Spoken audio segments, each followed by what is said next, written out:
Fondée en 1987, la maison d'édition québécoise Cardinal a retrouvé un second souffle en 2006 en adoptant une ligne éditoriale axée sur la cuisine. Quelques succès plus tard, Cardinal continue sur sa lancée avec de nombreux ouvrages qui tentent de se démarquer dans ce gigantesque marché. Pourquoi la cuisine particulièrement? Écoutez, c'est un peu un hasard.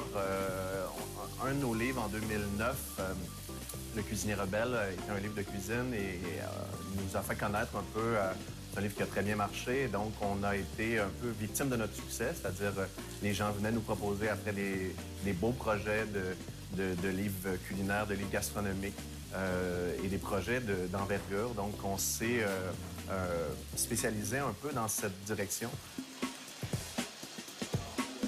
Il y a une abondance, effectivement, de livres. Il y a une abondance de sources d'informations aussi sur Internet. On peut même se poser la question pourquoi les gens achètent des livres de cuisine, c'est qu'on pense qu'il y a un problème de qualité. Il y a une offre qui est très, très grande, mais c'est une offre quantitative, alors que ce qu'on essaie de faire, c'est d'arriver avec un produit de qualité, un objet de qualité aussi. On a un souci pour le papier, la qualité du papier, la qualité de la photo aussi et la profondeur des recettes. Donc, ce ne sont pas des recettes prises de banque, ce ne sont pas des recettes qui sont glanées par-ci par-là sur Internet. Ce sont des recettes qui sont créées par une équipe de chefs, de gourmands, de gourmets.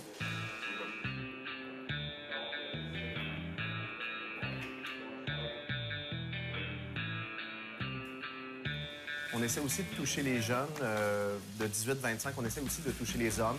On pense que les hommes ont été un peu délaissés par l'édition culinaire. Donc, on essaie vraiment d'aller chercher des sensibilités qui sont propres aux hommes, des trucs un peu plus rock'n'roll, des couleurs un peu plus foncées, un habillage qui est dynamique. Donc, on essaie de casser un modèle.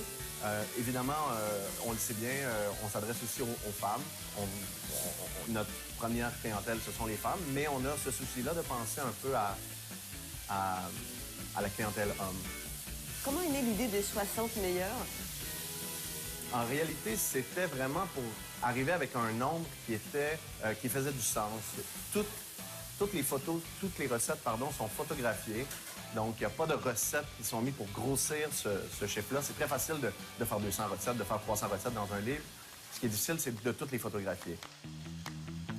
On tenait aussi à garder ces livres de cette collection, d'avoir une très haute qualité, un calibre international, mais à un coût qui restait accessible à tout le monde. Donc, on a décidé de faire des livres de 192 pages. On trouvait que c'était un nombre que la tenue en main était parfaite avec le format qu'on a choisi donc, pour ces livres. Et on a basé évidemment notre choix sur un ensemble de critères qu'on explique dans les livres. Ce sont évidemment nos choix, c'est les 60 meilleurs du monde selon nous.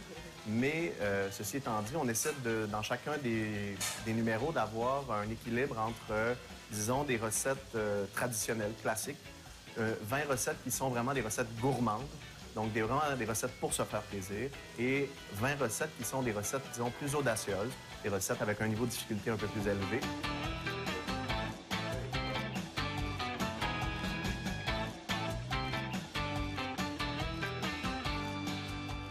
Moutarde chou, c'est un livre qui est paru donc en 2012. C'est un livre qui, le sous-titre est « Histoire, recettes et secrets des meilleurs casse-croûtes du Québec ».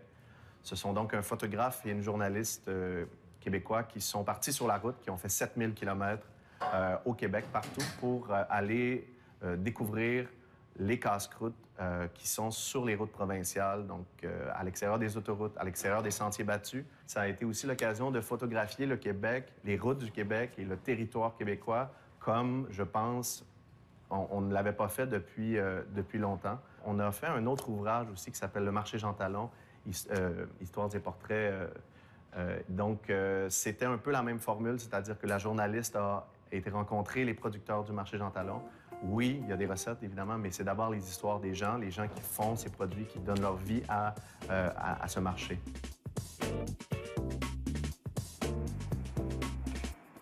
la plupart de nos projets nous sont présentés par des Québécois. Donc, bien entendu, il y a cette signature, mais je pense que la jeunesse québécoise est très, très ouverte sur le monde et donc, on voit ce qui se fait à l'étranger, on voit ce qui se fait de partout à travers le monde, les grandes maisons d'édition, les gens qui, justement, qui innovent en termes d'édition, en termes de qualité, en termes de livres. Donc, je pense que c'est aussi ça, maintenant, les standards. Donc, c'est de faire des livres ici, oui, qui nous ressemblent, oui, qui ont une personnalité québécoise, mais qui sont de calibre international.